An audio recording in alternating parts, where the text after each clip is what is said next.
Welcome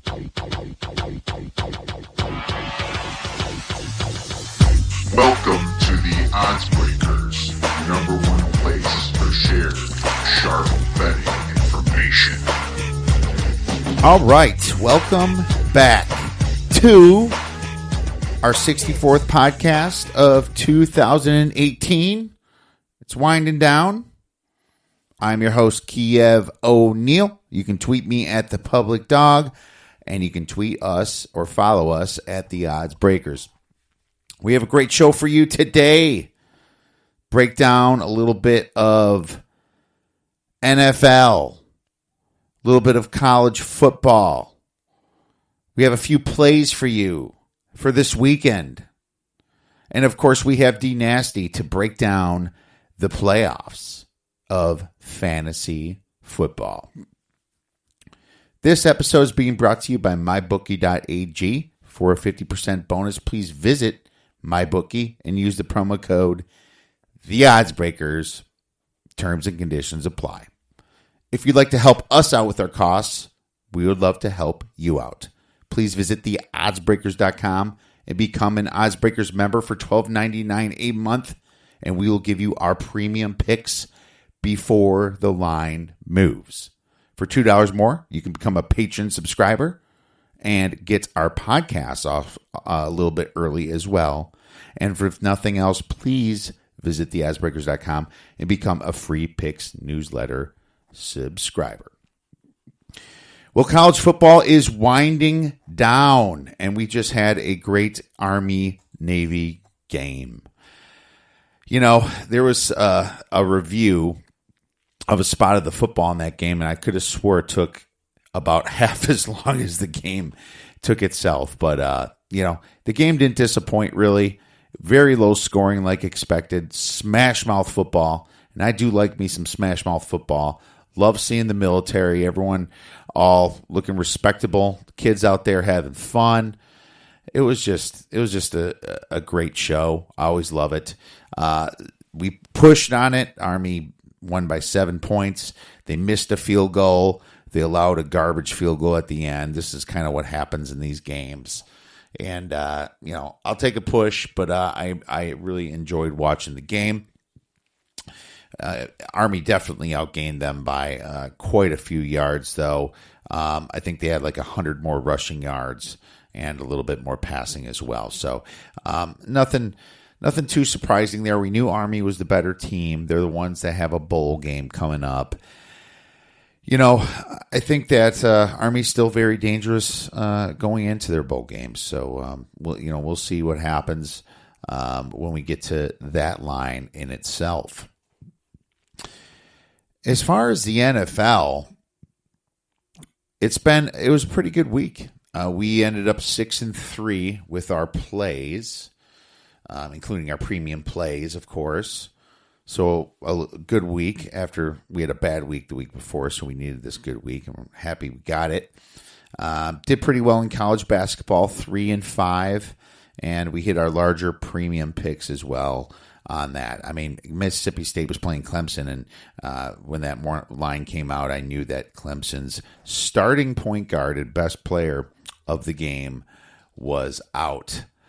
And, that line was only 3. And so I gave out a larger play right away to our Odds Breakers members. Soon our format's going to change a little bit. We're going to have, as soon as football's over, we're going to have one episode a week. It would air Thursday nights into Fridays for your Saturday games. If any of the lines are not out, we're going to guess the lines and let you know what we decide. There's also be a few other podcasts sprinkled in, but in many cases, it'll just be one per week until we get to March and March Madness, where we'll go back to our normal formats of 2, maybe even more per week to nail all those awesome college basketball games. And so that's important.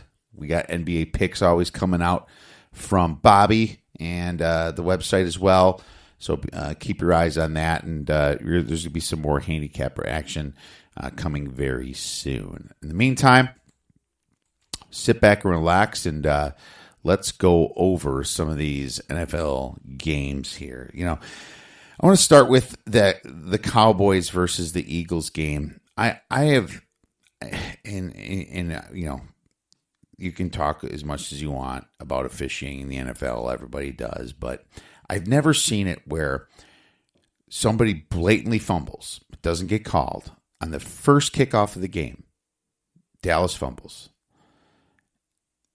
They review it. They see the fumble. The Eagles get it, and they call it that they couldn't tell where the ball was recovered at. And so because of that, they give it back to the Cowboys. Man, after seeing that, I was absolutely blown away how bad the NFL can be. And it's like they get replay, which exposed how bad some of these rules are and officiating. And I'll tell you, it's hard to officiate this game, but I also just think that we have very poor officials in the NFL. But at the same time, if you watch this game, you would have swore that these officials were Cowboys fans. And this come from a Bear fan. I had nothing on this game, but I was absolutely in shock how terrible some of these games can be officiated, and it made me a little bit, thank the heavens that the season's actually almost over, and maybe something can get fixed and something can change in the off season. Talk real quick about the Jaguars versus the Titans on Thursday. I can't believe how bad the Jaguars looked. And, well, I guess on offense I can. But normally they have somewhat of a defense, and they let Derrick Henry run for over 200 yards and 4 TDs on them. I mean, how ridiculous is that? After you stop the Colts and make a stand, you travel to Tennessee, and this is what you do. Oh, my God. I was shocked that that they got blown out so bad, and the Titans was a highly public side, and they were right. They nailed this one, and props to the bettors on this one. So props to the squares, and I'll tell you this: I don't know how you can bet a Jaguars game. I don't care how good their defense is when their offense literally is looking that bad. The Jets burned the Bills with a last minute touchdown there. They moved the ball pretty well. I thought Josh Allen did okay, but he threw 2 picks, which really hurt him. He got 100 yards rushing again, and he got a TD out of the deal. The Panthers are looking pretty sad, 6-7. They go to play the Browns, who is now 5-7-1, and they win. The Browns beat them. They beat them pretty good. And I got to tell you, Cam Newton did not look too good. He did get 265 yards, but no touchdowns. It was a pretty brutal game for the Panthers. And if you're a Panther fan, you're worried about missing the playoffs now, being 6-7. Packers, just like we predicted, blew away the Falcons. It wasn't this close. It was 34-7 at the end by the fourth quarter, and then the Falcons scored a couple garbage TDs there, 34-20. It ended up being, but the Packers won comfortably, and that's what I expected after firing their coach. They all stepped up. Chiefs-Ravens game was great. I thought the Ravens had them, and they let the Chiefs get like a 4th down play. It went for like 40 yards or something to Tyreek Hill, and they ended up kicking a field goal to tie it up.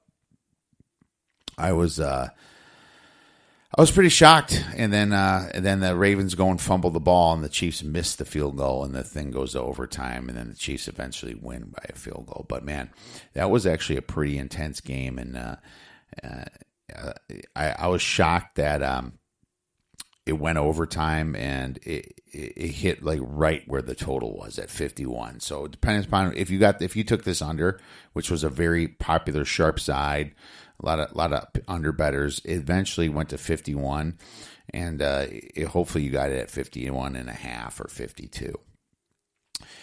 Gosh, the Patriots versus the Dolphins. I cannot believe what happened in this game. The Dolphins absolutely got that last second prayer, triple lateral, and he ended up, I think it was Kenyon Drake was the one with it. He ended up running it in for the touchdown, and it was one of the coolest endings I've ever seen. Well, since the Minnesota Miracle last year anyway. They call it the Miami Miracle. But I was absolutely shocked that happened, and it just goes to prove that you are never out of the game. The Buccaneers against the Saints. The Bucs were taking care of business, being up 14-3. And I, of course, took the Saints -8. And I gave that out as a members play. But the thing about this game is that the Saints are never out of it, and they're never out of it not to cover, especially against a team like the Buccaneers. Jameis Winston's very turnover prone. They're up 14-3 at half, and then the Saints score 8 points in the third, and then 17 points in the fourth to cover the spread. They won by 14 points, landed right on 42. Could not believe it. Odell Beckham, a late scratch in the Giants versus the Redskins game, and the Giants destroyed them, scored 7 points in the first quarter, then 27 points in the second, then 6 in the third. The only points the Redskins scored was a bunch of garbage in the fourth quarter, and they scored 16 points. So Josh Johnson ended up being their quarterback because Mark Sanchez was absolutely terrible. 6 for 14 for 38 yards. I think he's done. And Johnson has been announced to be starting next week's game. Another terrible game that I want to quick talk about, the Bengals versus the Chargers. First of all, the Bengals, if they would have hit that 2-point conversion, they might have had a chance to beat the Chargers. Since I lost this bet, I was hoping the Bengals were going to win, and I hope you guys feel the same thing. If you ever bet a favorite and that favorite's not going to cover your spread, your own personal, I guess you can call it selfishness, wants that team to lose, I am completely on board with you, and I agree. If a team ever screws me out of a win, I want them to completely lose outright. So if you feel like that, do not feel bad. All the bettors feel the same exact way. 49ers took care of business against the Broncos, scored all their points in the first half, and it was 20, and it was just enough to beat them. The Broncos, they're in some trouble here. They lost a lot of guys. They lost Harris, their safety, extremely good one, and then lost, obviously, their wide receiver, Emmanuel Sanders. And then the Raiders pulled off an upset against the Steelers. I was pretty surprised to see that. I thought I was going to see better out of the Steelers. They had Steelers, Roethlisberger got hurt a little bit. Nothing major. I think it was kind of his shoulder was hurting or something. Nothing major. And then they take him out for a while and put Joshua Dobbs in, and he looked terrible.